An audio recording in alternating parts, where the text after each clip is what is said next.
fall for the same ruse twice. Thought as much.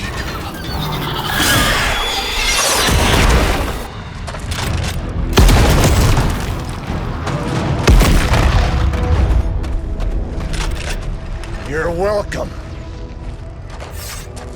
Enough of this. Easy, kid. These were his people.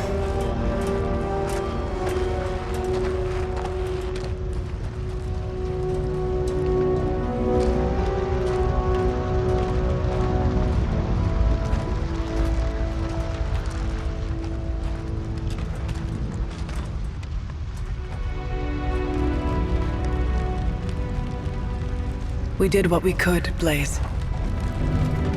That's what folks with bloody hands always say. If we do not stop the Midnight Sun, the entire world will get far bloodier. Not my problem anymore. Forget the damn prophecy. I know I sure as hell am. Aren't you gonna follow him? Nah, he may not have been listening. But I am. Keep talking, kid.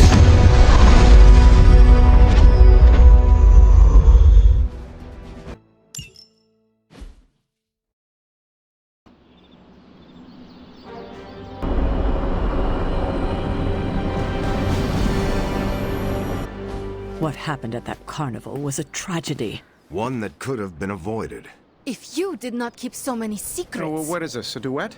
Since when did you two get so chummy? Don't change the subject. The spirits of vengeance have always been the secret guardians of the parchment of power. Guardians? Blaze is probably using the page as toilet paper right now. I met the guy. You're giving him too much credit. We did what we had to do. That secret kept the page out of our enemies' hands for centuries. At what cost? You cannot win this war with secrets. Magik is right. If we're going to stop Lilith from causing any more massacres, we need to come clean with each other, now. There is nothing else, Captain. I wish I could believe you. So do I. Then I don't see a point in continuing this conversation.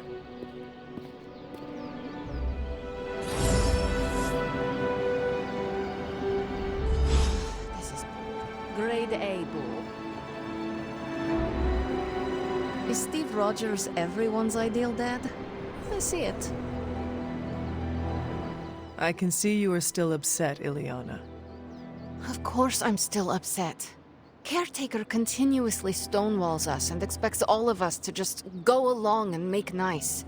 But it never works out that way. You would think she would have learned by now, but I guess not. She should trust us more.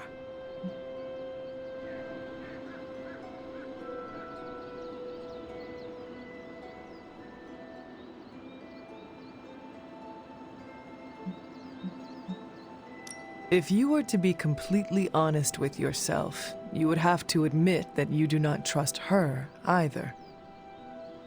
How could I? She keeps too many secrets. She always has and always will. Distrust only breeds more distrust. Neither Caretaker nor Tony told us she gave the page to Blaze for safekeeping. They should know he's one of the least safe people on the planet. No matter what Robbie says. Now all that stands between this realm and Cathan is that overrated stuntman. Entrusting it to him was a mistake.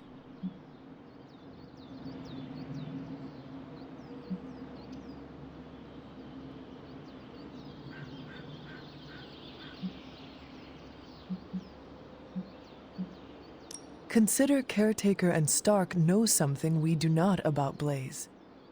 Oh, yeah? Like what? The Parchment of Power is known to have corrupting effects on its keeper. It twists his or her soul. And, well... Okay, I get it.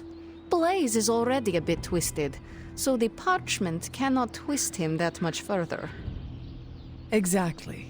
It probably will not affect him as much as it would one of us. Blaze has the parchment, and I cannot change that.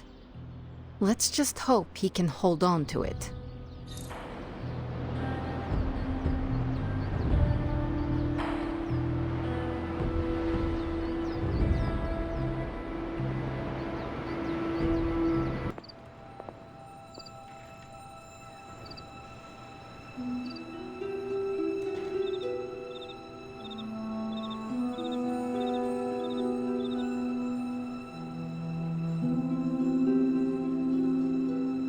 You know, it's kind of rude to walk around in here and not give me so much as a hello. I assumed you were asleep. I don't sleep much. But that doesn't stop me from enjoying the company of a comfortable bed when I spot one. After that fight at the Quentin Carnival, I suppose we all could use a lengthy rest. I can't get too comfortable. Not so long as Sabretooth's still out there. He is your quarry, I take it. I guess you could say that.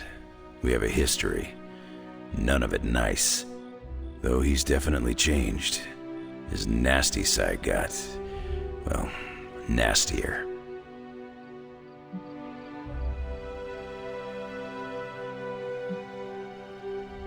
From what I have seen, he should not be much trouble for you. I've been tracking and fighting him for decades. If he was easy to handle, trust me, I would have put him away for good ages ago. This last time, though, he's gotten even more deadly. Then I hope you can rise to the challenge. It does not look like you are planning to stay long. Some find our abbey to be a bit unnerving. Oh, this place is nothing.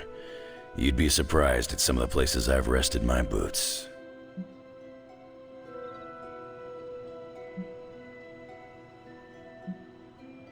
If you talk like that, now you have to tell me some stories. Oh, okay. Let's see. I've been all over the planet. And a few other planets besides. Other planets? Yeah. We're not alone in the universe, you know. There's the Kree, there's Skrulls, there's the Brood. Most aliens you're better off avoiding, but there's a few good ones out there. I'll tell you though, after a while, all you really care about is a nice soft bed. I see the way you're looking at me. Who's this mysterious guy hanging out in my place all of a sudden? Perhaps. Tell you what, I've got a little break between people trying to kill me, so let's have a little chat. What all do you know about this Johnny Blaze? He's a flaming jackass. Used to be known as the Spirit of Vengeance, until even his attitude got too bad for that job. Seems like he's really committed to the carny life now. Must be the funnel cakes and fried candy bars. Do you think a man like that is up to the challenge before him? Guarding the Parchment of Power is not a task taken lightly. Yeah, we faced some vile customers together. He may not have the flaming skull thing anymore, but he's got guts where it counts.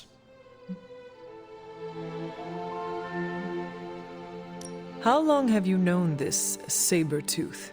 Seems like you two have a history. His real name's Victor Creed, and you're right.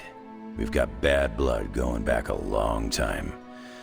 Believe it or not, we used to be teammates and pals. Kinda.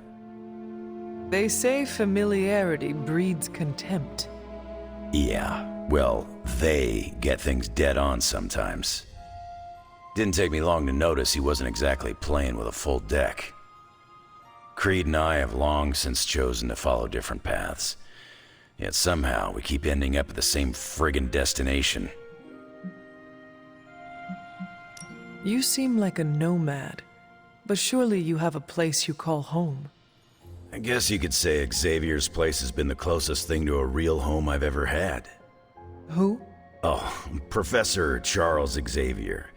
He's got a swanky place outside of New York City, a private school.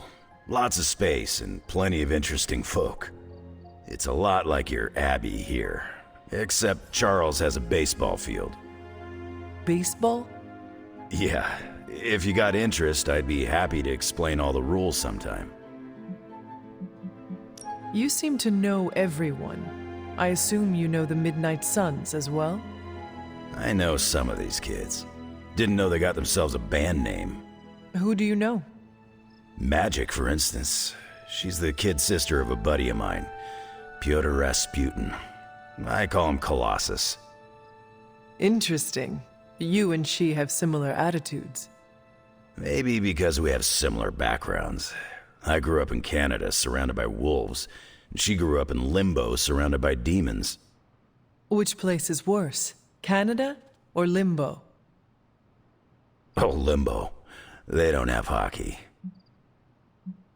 I have taken up enough of your time. I should go. It's been a pleasure. If you have more questions, you know where to find me. Hunter, you there? I'm in the library. It's super important you meet me here ASAP. You here to yell at me too? The Ancient One would be impressed by your perseverance, Hunter. They're accusing me of keeping secrets, as if that's the biggest problem we have right now. I don't know, maybe the demonic green sky over New York was too subtle for them to notice? I think they noticed.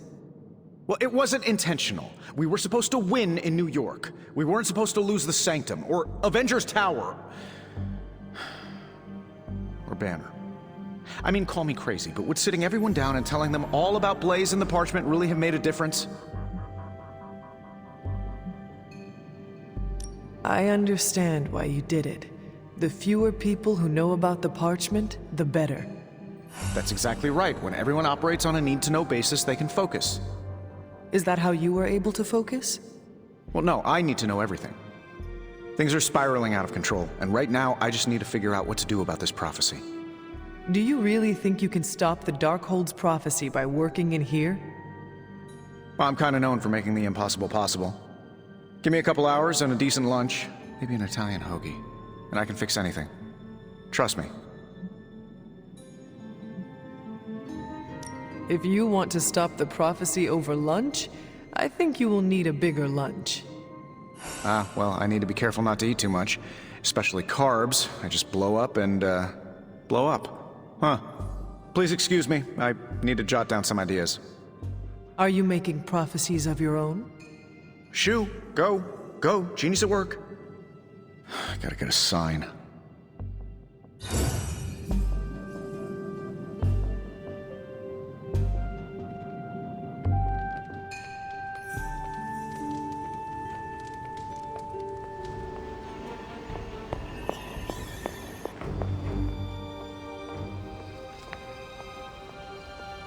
I can hear you standing there, Hunter.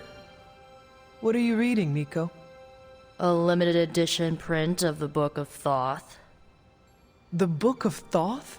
Where did you find a book of such rarity? I didn't. Someone just left it out. Weird, too, because I was looking for a book on chaos magic so I could understand Wanda's grimoire a little better. I didn't think I was gonna find any, since Caretaker probably hid or burned every single text on the topic. But, poof, here this was, waiting for me.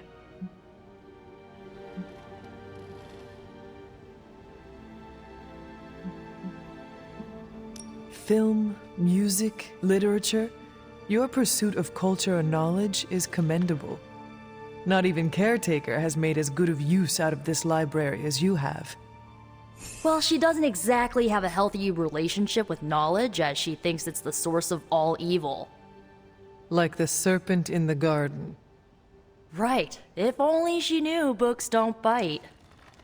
Well, not all of them. I have it on pretty good authority. The Sumerian Book of the Dead will take a chunk out of you if you try to earmark one of its pages. Find anything helpful? I did. There's a historical account of an ancient Egyptian pharaoh who was struck by a dark madness after reading a page from an old book called The Scrolls of Chthon. Wait, that is another name for the... Darkhold, I know. You know, I wouldn't be surprised if this was the first case of corruption in recorded history.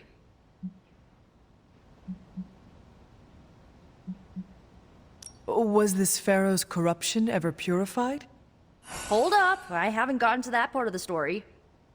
So the legend goes that nothing could cure the pharaoh until this traveling lightworker came along, laid his hands upon the pharaoh, and recited an incantation. The pharaoh came back to his senses and returned to his good old classical Egyptian disbody self.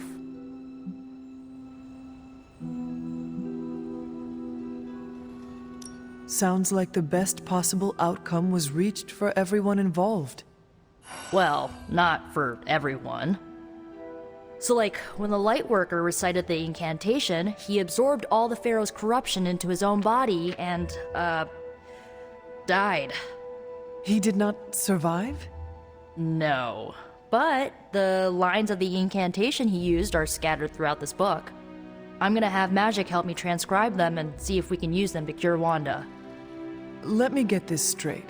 You and Magik plan on piecing together a 100,000-year-old incantation that worked once and killed the person who said it? Yes? Well, if you want to save Wanda, you will have to take risks.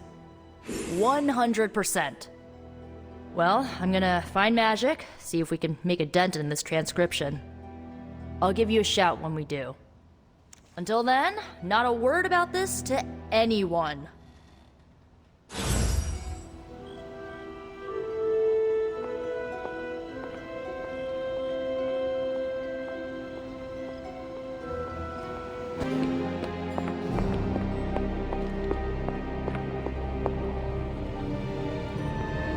Hey, Hunter. How are you adjusting to this century? As a fellow time-displaced person, perhaps there are some gaps we can help each other with. Yes, I have a lot of cultural catching up to do. I have time to field a question, and I'd like to hear about America before it was a country.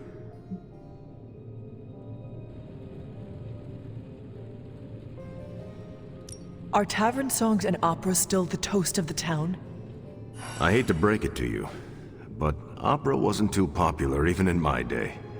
A lot of music from your time became other things. Tavern songs went away with the invention of the jukebox, but parents sing Three Blind Mice to their children to get them to sleep. They sing what?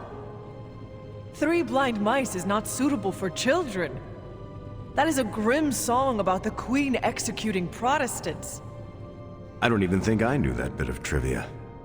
I suspect the melody is easy to sing and is very catchy. It is an earworm about wanton capital punishment. Thankfully, kids don't really grasp that context. Adjusting to a new time is tricky. We need a support group for people displaced in time. We used to run one at Avengers Tower on the new moon of every month. I'm sure we'll get one set up again once we stop the prophecy. I'll save you a seat next to Miguel. He drops by from time to time.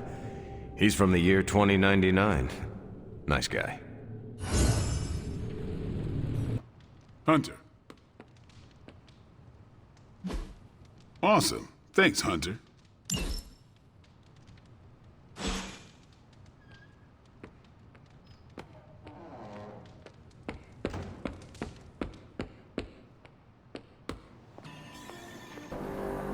I'm almost getting used to seeing you on your feet again. Almost.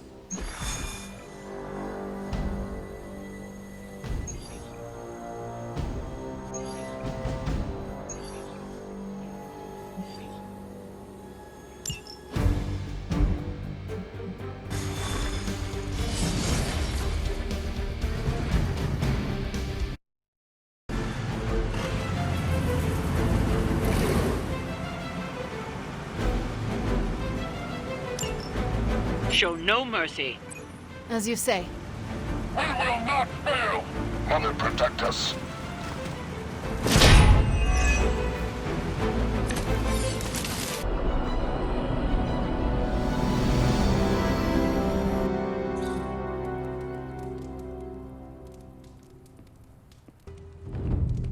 Glad to have you with us. Did you read today's book? Of course, but you'll get nothing out of me until the meeting.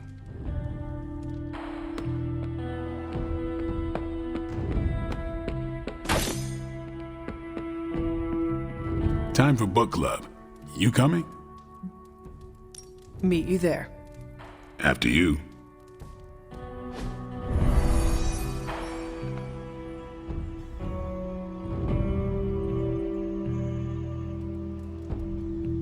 I liked this book, but I can't explain why.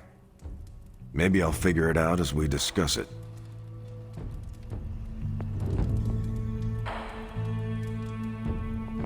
Everyone's in a mood to mingle.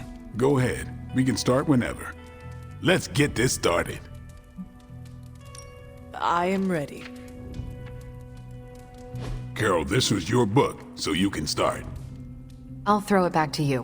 What did you think of the book? I had a rough time with it. You didn't like it? Didn't say that. At first I spent more time referencing the glossary than reading the book. Sounds familiar. What changed? I noticed a kind of rhythm to the words. I began to see them as lyrics to a song. All that dry talk faded and it finally came together. The lyrics made it feel much bigger than a chapter on Cree farming implements.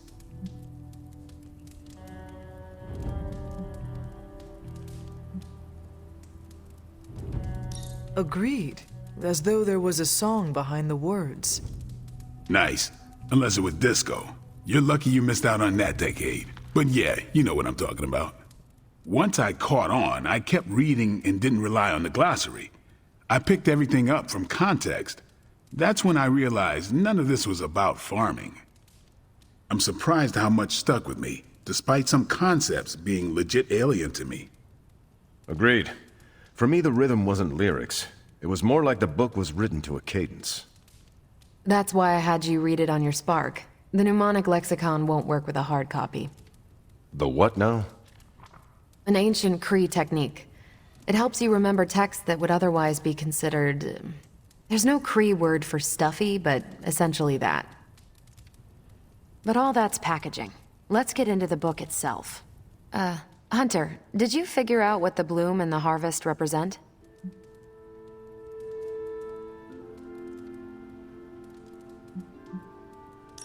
The bloom is poorly defended territory behind enemy lines. The harvest is when you strike that territory and then fade away. That's an important aspect, but it's more than just an attack strategy. It's about what comes after. At the time of the book's writing, the Cree cared most about integrating captured territory while still expanding their empire. Conquered worlds came with people.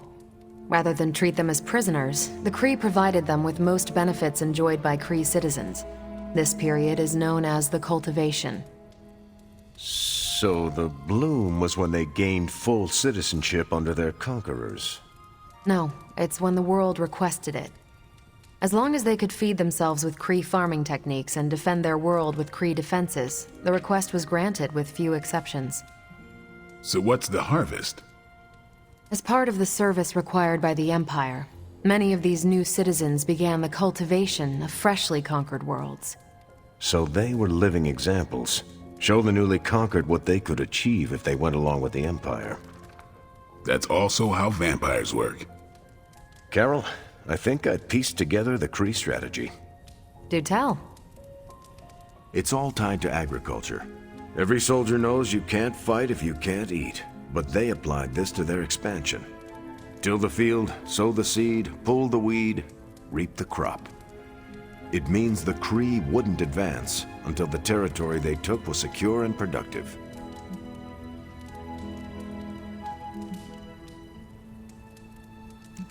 To their enemies, the Cree advance would seem steady and inevitable. That's what I think. Expand too fast and you overextend yourself. I saw that happen in Operation Market Garden.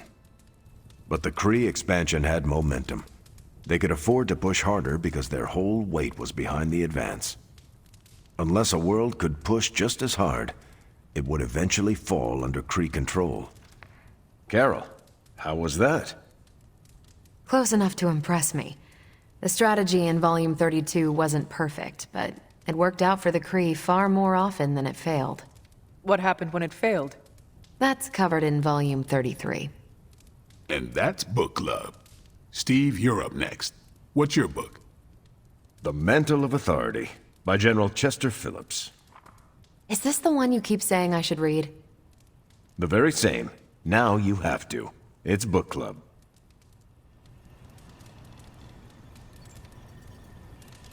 So, why choose this book? Volume 30 was way too spicy for this crowd. Go on. I'm kidding.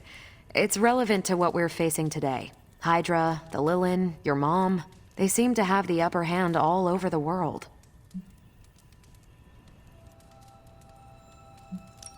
Sure, but I want to hear more about that spicy book. I guarantee you don't. Ancient Kree takes on population husbandry are, let's call it, mechanically quaint. Right, but on a scale of 1 to 10, how spicy? -5. Ration paste bland, apartment wall vanilla, hotel art banal, even the diagrams are boring. How so? It's all geometric shapes. Until I realized they were representational, I was extremely confused about Kree biology. Let's just say that I can never look at an octagon the way I used to. I hope you enjoy the book I chose. Why do you say that? It's about people who weren't around until after your death. But I'm sure you'll figure out the context.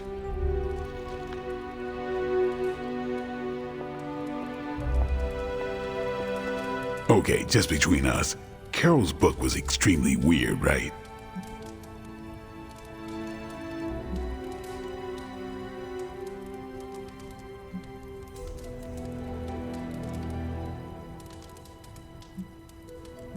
I could not stand it. I wouldn't go that far, but it was not something I'd ever grab off the shelf. I would go that far. Fair enough. You know what you like.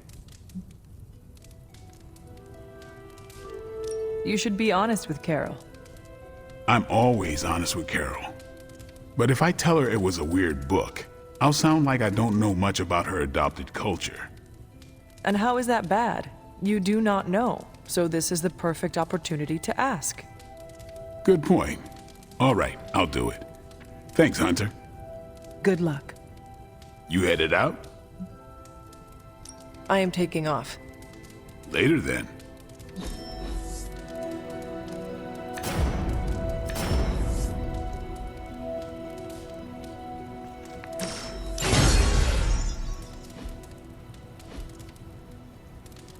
Carol, I had some more thoughts on the book. You do? You must have really liked it. Actually, I didn't connect with it at all. That's what I wanted to talk to you about. You didn't like it? It's more that I didn't have the context. But you do, and you clearly like the book, so... So... I wanted to see it through your eyes. If you don't mind, I'd like that context. I don't mind. Okay, then. Most of my time at Central is hurry up and wait. Stop by when I'm waiting. We'll talk. I will. Good? Good.